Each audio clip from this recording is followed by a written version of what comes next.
نبی رحمت حضور احمد مصطفیٰ حضرت محمد مصطفیٰ ارواحنا فدا صلی اللہ تعالی علیہ وسلم کی بارگاہ گوہر بار میں درود پاک کا ہدیہ و نذرانہ پیش کریں. پڑھیں بآواز بلند اللہم صلی علی سیدنا و شفیعنا حبیبنا مولانا محمد و آلہ وسلم صلاۃ و سلام علیک یا حبیب یا رسول اللہ صلی اللہ تعالی علیہ وسلم. ایک مرتبہ اور نبی اور آل نبی پر پڑھیں. اللہم صلی علی سیدنا و شفیعنا حبیبنا مولانا محمد معدن الجود والکرم منبع العلم والحکم وابنہ الکریم وآلہ الکرام واصحابہ النظام وبارک وسلم صلاۃ و سلام علیک یا حبیب یا رسول اللہ صلی اللہ تعالی علیہ وسلم. فخر زمین و زمان سرمائی المفن بریلی کے تاجدار ہم غرباء اہل سنت کے مددگار مجدد نیت ماضیہ و حاضرہ معید نیت طاہرہ آیات من آیات اللہ معجزت من معجزات رسول یعنی سیدنا امامنا عشق و محبت کنز الکرامت جبر الاستقامت حضور الشاہ امام احمد رضا خان فاضل بریلوی جنہوں نے بچایا ہمارا ایمان جنہوں نے دیا ہمیں کنز ایمان. وہ بریلی کے تاجدار جب ہمارے نبی کی شان لکھتے ہیں تو فرماتے ہیں کہ ان کی مہک نے دل کے گونجے کھلا دیے ہیں. ان کی مہک نے دل کے گونجے کھلا دیے ہیں. جس راہ چل دیے ہیں گونجے بسا دیے ہیں. اور ایک دل ہمارا کیا آزار اس کا کتنا, ایک دل ہمارا کیا آزار اس کا کتنا, تم نے تو چلتے پھرتے مردے جلا دیے ہیں. اور آنے دو یا ڈبو دو اب تو تمہاری جانب, آنے دو یا ڈبو دو اب تو تمہاری جانب, کشتی تمہیں پہ چھوڑی لنگر اٹھا دیے ہیں. اور دولہا سے اتنا کہہ دو پیارے سواری لوگو, دولہا سے اتنا کہہ دو پیارے سواری لوگو, مشکل میں ہے براتی پرخار وادیاں ہیں. اور فرماتے ہیں اللہ کیا جہنم اب بھی نہ سرد ہوگا, اللہ کیا جہنم اب بھی نہ سرد ہوگا, رو رو کے مصطفیٰ نے دریا بہا دیے ہیں, رو رو کے مصطفیٰ نے دریا بہا دیے ہیں. اور فرماتے ہیں سبحان اللہ کہ ملک سخن کے شاہی, ملک سخن کے شاہی تم کو رضا مسلم, ملک سخن کے شاہی تم کو رضا مسلم, جس سبت آ گئے ہیں سکے بٹھا دیے ہیں. عزیزان ملت اسلامیہ وہی آقا جب ہمارے نبی کی شان میں فرماتے ہیں, بریلی کے تاجدار لکھتے ہیں, ابھی آپ نے شعر سنا کہ پیش حق مزدہ شفاعت کا سناتے جائیں گے, پیش حق مزدہ شفاعت کا سناتے جائیں گے, آپ روتے جائیں گے, ہم گنہگاروں سیاہکاروں بدکاروں کو ہنساتے جائیں گے. اور وسعتیں دی ہے خدا نے دامن محبوب کو, وسعتیں دی ہے خدا نے دامن محبوب کو, جرم کھلتے جائیں گے اور وہ چھپاتے جائیں گے. اب اس شعر پر ایک تھوڑی سی وضاحت کرتے جاؤں.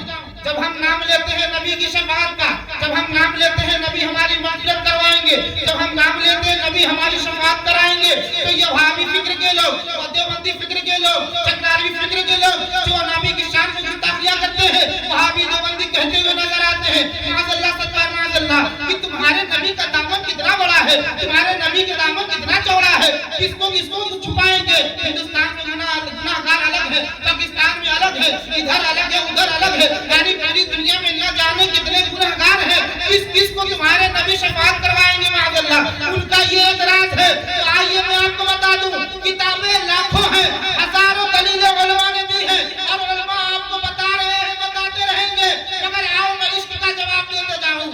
عزیزان ملت اسلامیہ, ہمارے نبی کے دامن کا اندازہ لگانے والوں, زیادہ دور تمہیں جانے کی ضرورت نہیں ہے. ہمارے آقا مولا صلی اللہ تعالی علیہ وسلم کے شہزادے نور نظر سیدنا امام حسن حسین کی اولاد, جنہیں سیدنا سرکار خواجہ غریب نواز کہتے ہیں, وہ سیدنا سرکار خواجہ غریب نواز, ہند الولی, عطا رسول, ابن بطول, سیدنا سرکار خواجہ غریب نواز 800 سال کے بعد اس ہندوستان کے سرزمین پر اجمیر معظم میں اجمیر شریف کی دھرتی پر آ کر پوری دنیا والوں کو اس سوال کا جواب دے دیا اور بتا دیا, اے وہابیوں, اے جنتیوں, اے میرے نبی کے شان پر, میرے نبی کے عظمت پہ حملہ کرنے والوں, اعتراض کرنے والوں, سنو سنو, جب نبی کے غلام 800 سال کے بعد نبی کے شہزادے مولا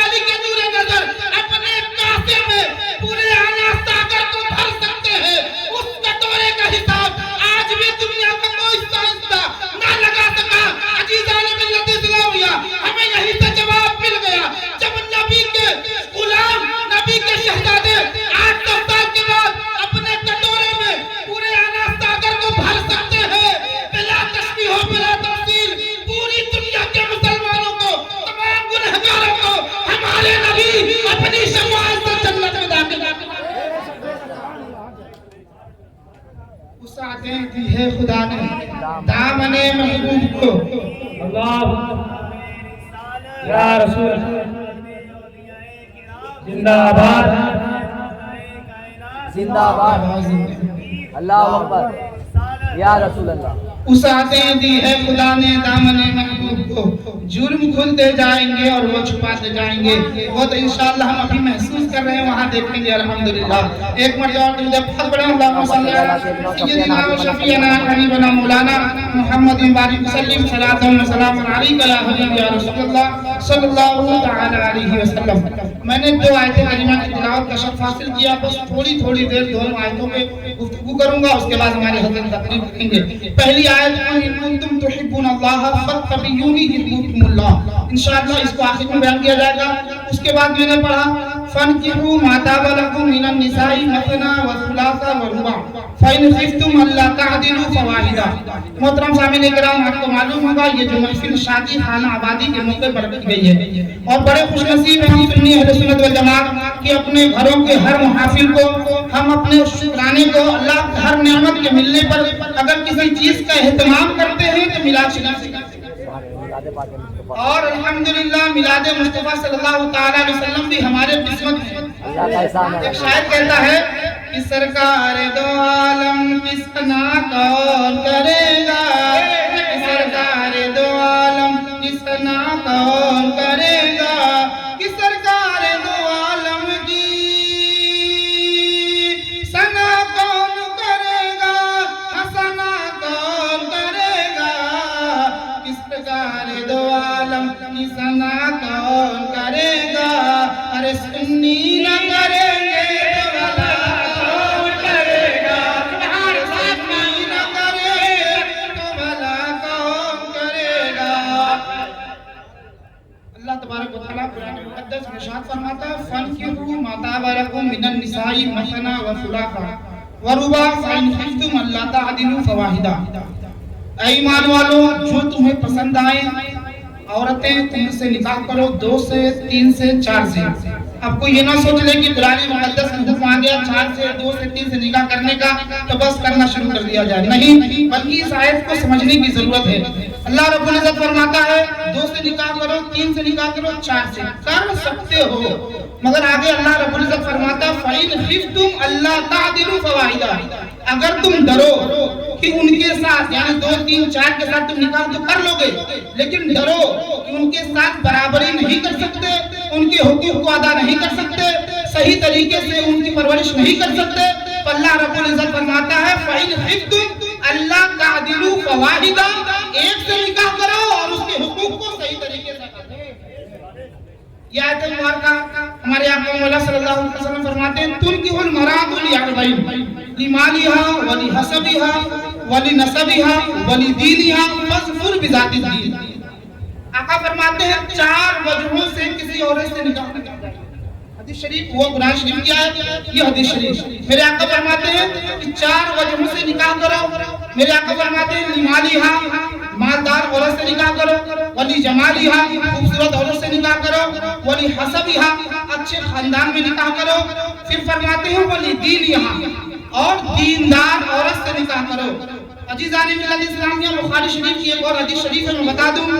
اگر کوئی صرف یہ سوچے ہر لڑکی خوبصورت ہے اس سے نکاح کر لیا، اس کے پاس دینداری نہیں ہے تو وہ ہلاکت میں برباد ہو جائے گا. اگر کسی کے پاس اچھا خاندان ہے، اچھے خاندان والی ہے، دینداری نہیں ہے تو میرے آقا فرماتے ہیں وہ انسان برباد ہو جائے گا. اگر کسی کے پاس حسن و جمال بہت زیادہ ہے تو میرے آقا فرماتے ہیں اس کا حسن اس عورت کو گھمنڈ اور تکبر میں مبتلا کر دے گا، جس کی وجہ سے دینداری نہ ہونے کی وجہ سے وہ انسان تباہ و برباد ہو جائے گا. میرے آقا ولی دین یہاں کے بعد فرماتے ہیں فاظفر بذات الدین. میرے آقا فرماتے ہیں تم دین کو ترجیح دو. میرے آقا فرماتے ہیں اگر کسی کے پاس دین ہے، مال و دولت نہیں ہے تو اس کے مال و دولت کو نہ دیکھو، تم اس سے نکاح کر لو دین کی وجہ سے. فاظفر بذات الدین، دین کی وجہ سے نکاح کرنے والا کام ہے.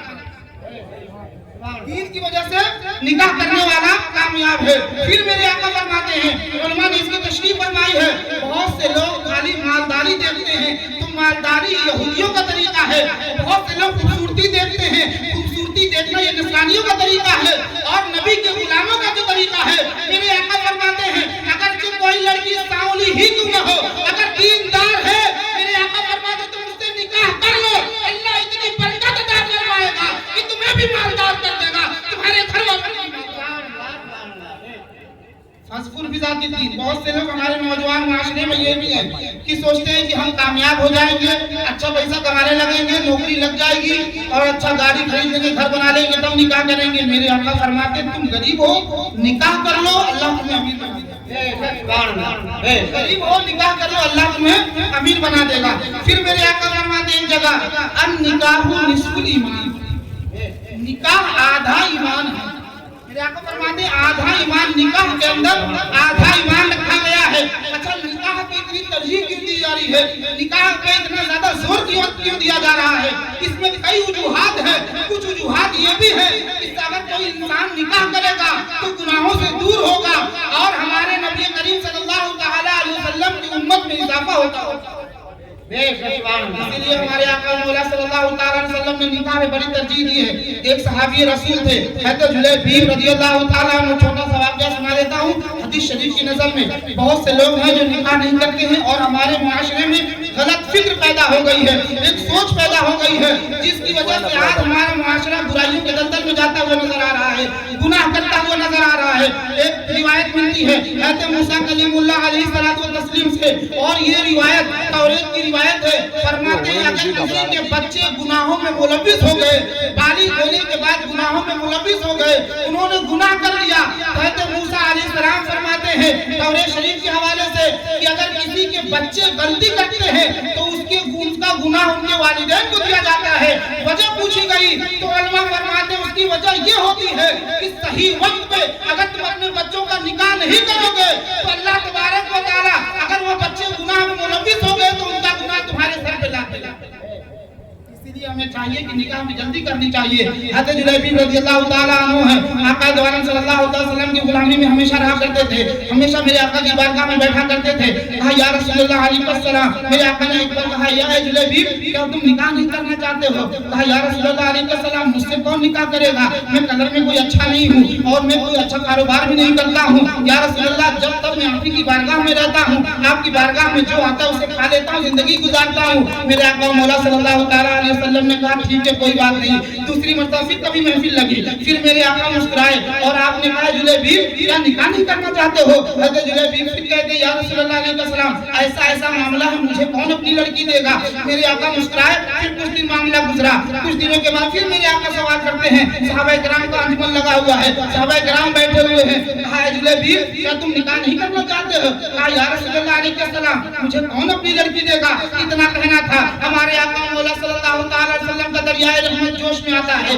فرماتے ہیں فلاں بستی میں چلے جاؤ، وہ بستی والے بستی میں آپ جس گھر میں بھیجے تھے وہ صحابی رسول وہ بھی تھے، بڑے مالدار تھے، بڑے پیسے والے تھے۔ میرے آقا مولا صلی اللہ علیہ وسلم نے حضرت جلیبیب رضی اللہ تعالیٰ عنہ کو بھیجا، کہا وہاں چلے جائیے گا، ان کو سلام کیجیے گا اور کہیے گا آقا نے ان کو سلام بھیجوایا۔ صحابہ کی سبحان اللہ۔ عزیزان ملت اسلامیہ، حضرت جلیبیب رضی اللہ تعالیٰ عنہ صحابی رسول کے گھر پر گئے، انصاری صحابہ تھے، آپ نے دروازہ کھٹکھٹایا، کہا باہر نکلے، کہا کون؟ آپ نے فرمایا، آپ نے کہا کہ میں جلیبیب ہوں، آپ نے سلام کیا، پھر کہا کہ آقا دو عالم صلی اللہ علیہ وسلم نے آپ کو سلام بھیجوایا ہے۔ جیسے ہی سنا کہ نبی نے سلام بھیجوایا ہے فوراً گھر کے اندر بلا لیا، صوفے پر بیٹھایا اور آپ کہتے ہیں کہ یہ کیا خبر ہے، کیوں آئے ہیں، کوئی بات ہے؟ عزیزان ملت اسلامیہ، اتنا کہنا تھا کہ آپ کہتے ہیں اے صحابی سنیے، آقا دو عالم صلی اللہ تعالیٰ علیہ وسلم نے مجھے بھیجا ہے اور اپنی نکاح کے لیے کہ آپ کی لڑکی کا نکاح آپ مجھ سے فرما دیں۔ عزیزان ملت اسلامیہ، جیسے ہی آپ نے سنا کہ حضرت جلیبیب نکاح کے لیے آئے ہیں، آپ کی حیرت کو انہوں نے دیکھا، پھر آپ نے کہا اچھا رکھیے میں اپنی اہلیہ سے اپنی بیوی سے مشورہ کر لیتا ہوں۔ آپ اندر مشورہ کرنے کے لیے گئے، بیوی سے کہا کہ اے میری شریک حیات، وہ جو آئے صحابی رسول آئے ہیں، یہ نبی کے غلام آئے ہیں، وہ شادی کا رشتہ لے کر آئے ہیں اپنی بیٹی کے لیے جو حسین و جمیل تھی، بڑی خوبصورت تھی۔ عزیزان ملت اسلامیہ، مگر ماں کا دل ذرا نرم ہوتا ہے، ماں نے کہا کہ ہم نکاح کرتے ہیں وہاں ایسی جگہ نکاح کرتے ہیں۔ اتنا کہنا تھا